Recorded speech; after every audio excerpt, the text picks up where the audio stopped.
Je suppose que vous avez déjà entendu que notre intestin est notre deuxième cerveau. Aujourd'hui, on va parler justement de ce lien entre notre intestin et notre cerveau et surtout le lien de notre microbiote intestinal avec la gestion du stress, l'anxiété.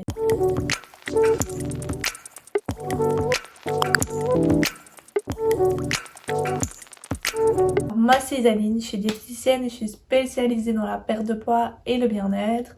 Je suis là pour t'aider à retrouver confiance en toi, à te sentir mieux dans ton corps, dans ta tête. Je sais pas si tu te rends compte que ton alimentation va vraiment gérer ton stress, tes émotions, tes humeurs aussi. Alors, on va aborder plusieurs axes dans cette vidéo.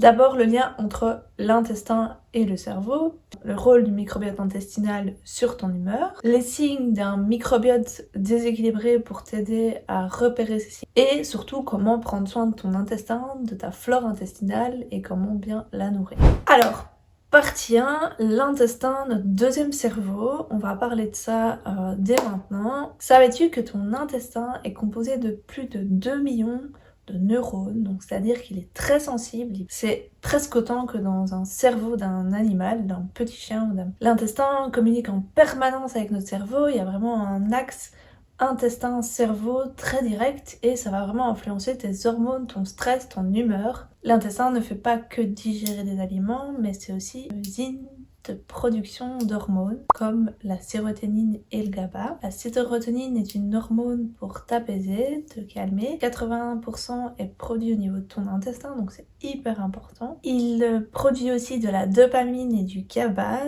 La dopamine, c'est l'hormone qui va te booster le matin et également la gestion de l'humeur. Le GABA est un neurotransmetteur qui permet de te calmer, d'apaiser ton anxiété. Si ton microbiote intestinal est déséquilibré, cette production est déstabilisée et donc ça va vraiment jouer sur tes humeurs, ton stress.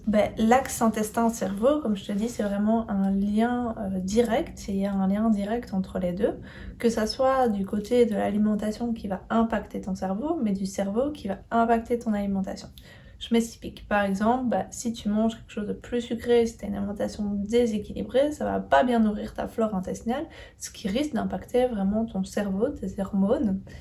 Et inversement, si tu es stressé, que tu es une situation stressante, un stress intense, tu risques d'avoir, je sais pas si tu as déjà eu, mais une boule au ventre, une crampe à l'intestin, et donc c'est vraiment un lien direct.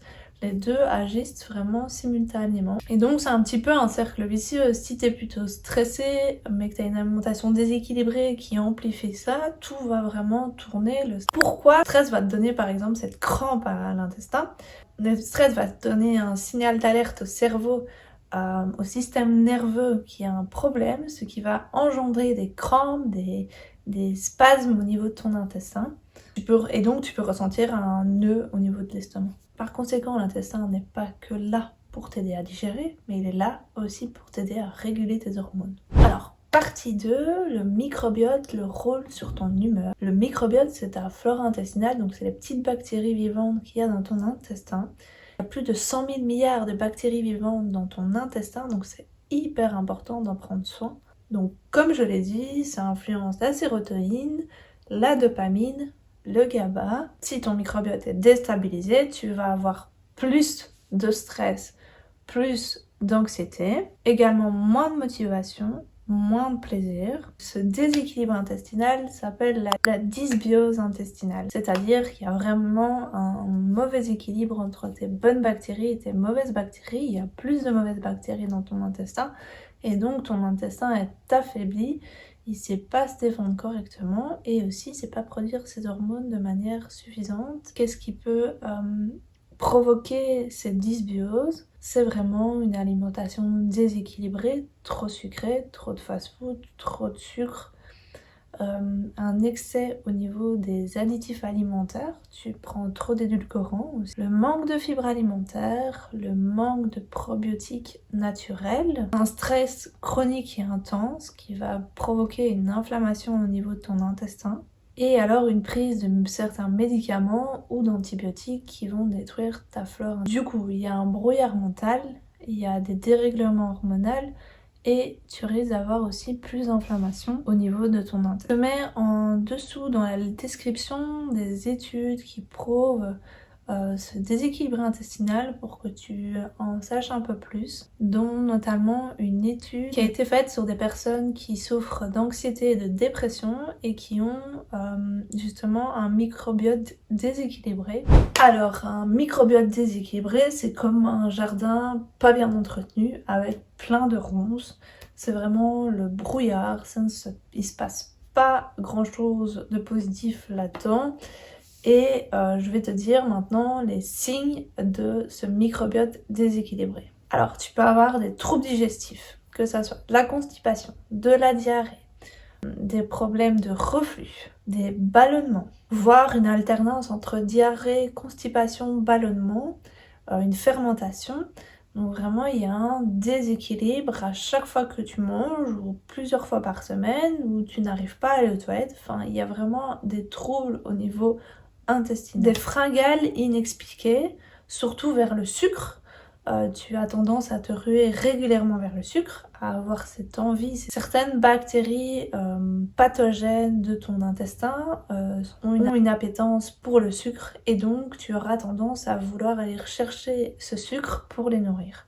Et du coup, c'est un peu un cercle vicieux. Plus tu vas manger de sucre, plus tu risques de déséquilibrer ton intestin. Alors un microbiote déséquilibré, ça peut te provoquer des fatigues mentales, un brouillard mental. Même si tu te reposes, que tu as une bonne période de sommeil, tu te sens toujours fatigué.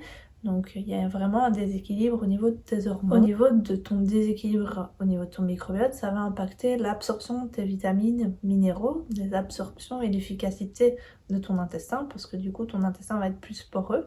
Alors cette flore intestinale déséquilibrée provoque une inflammation, ce qui peut induire un brouillard un peu mental, des difficultés à réfléchir. Comme on en a parlé, ça dérègle tout ce qui est hormonal et donc tu risques d'avoir plus de stress, plus d'anxiété. Rappelle-toi, il y a 80% de ta sérotonine qui est produite au niveau de ton intestin. Donc c'est hyper important d'en prendre soin pour t'apaiser, d'avoir vraiment une humeur optimale. Tu risques d'avoir des troubles du sommeil. Vu que ton dérèglement hormonal sera présent, tu risques d'avoir aussi une baisse de la mélatonine, l'hormone du sommeil. Et ce stress qui augmente va vraiment te provoquer des troubles du sommeil, tu risques de pas bien dormir et c'est un peu un cercle vicieux. Si tu ressens un de ces symptômes ou plusieurs de ces symptômes, il faut vraiment faire attention à ton intestin, en prendre soin. Alors dis-moi en commentaire si certains de ces signes te parlent.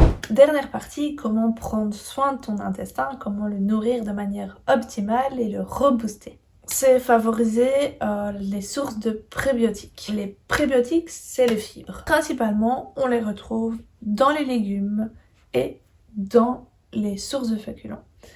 Mais les aliments par exemple les plus riches, il y a tout ce qui est asperges, les poireaux qui sont très riches en fibres, en inuline. L'oignon, l'ail aussi permet une bonne croissance bactérienne. Mais sinon tu peux vraiment aller sur tout ce qui est fibres complètes, féculents complets, tout ce qui est champignons. En tout cas, va sur des aliments qui sont riches en fibres. N'hésite pas à aller sur la table Sequal où tu peux avoir vraiment la composition des aliments et surtout la composition en fibres pour 100 grammes. À côté de ça, réintègre des probiotiques dans ton alimentation. Les probiotiques, du coup, c'est les bactéries vivantes. Tu peux les retrouver dans le kéfir, dans les yaourts, dans le fromage, des aliments fermentés comme le chou, boissons et des assaisonnements comme le kombucha et le miso, tous les aliments qui ont été fermentés, qui ont une surproduction de bactéries, de bonnes bactéries. Sinon, tu peux également prendre des probiotiques sous forme de compléments alimentaires. Alors, dès maintenant, essaye d'éviter de réduire ton apport en additifs alimentaires et sucre pour éviter de nourrir les mauvaises bactéries et d'augmenter cette putréfaction et cette prolifération de mauvaises bactéries. Mange de manière variée et équilibrée, bien entendu, pour nourrir ces probiotiques. Alors, il y a aussi la partie stress. Le stress, de manière générale, il y a la production, mais tu peux dès maintenant jouer sur le stress pour le diminuer. Donc essaye de te mettre dans un environnement qui va favoriser une diminution de ton stress. pratiques par exemple de la méditation, du yoga, des moments de relaxation, une activité qui te fait plaisir, du sport, aller marcher, prendre l'air, ça va permettre de diminuer ton taux de stress. N'hésite pas à aller voir mon programme New Life, je t'ai mis le lien dans la description. C'est un programme qui te permet de retrouver une alimentation adaptée à toi en tant que femme, à ton rythme de vie, pour rééquilibrer ton alimentation à ta physiologie, à ton corps, à ton organisme, te sentir mieux dans ta tête et dans ton corps. Ce programme est disponible 7 jours sur 7, 24 heures sur 24, il est autonome, mais également tu peux prendre des coachings avec moi. Il y a différentes formules, ce qui te permet vraiment d'avancer à ton rythme, en fonction de ton temps aussi, ta disponibilité. Et alors je te dis à bientôt. Abonne-toi et active la cloche de notification. On part ensemble sur le chemin de la perte de poids. Et n'hésite pas à t'abonner à la série Alimentation et Bien-être. Bisous!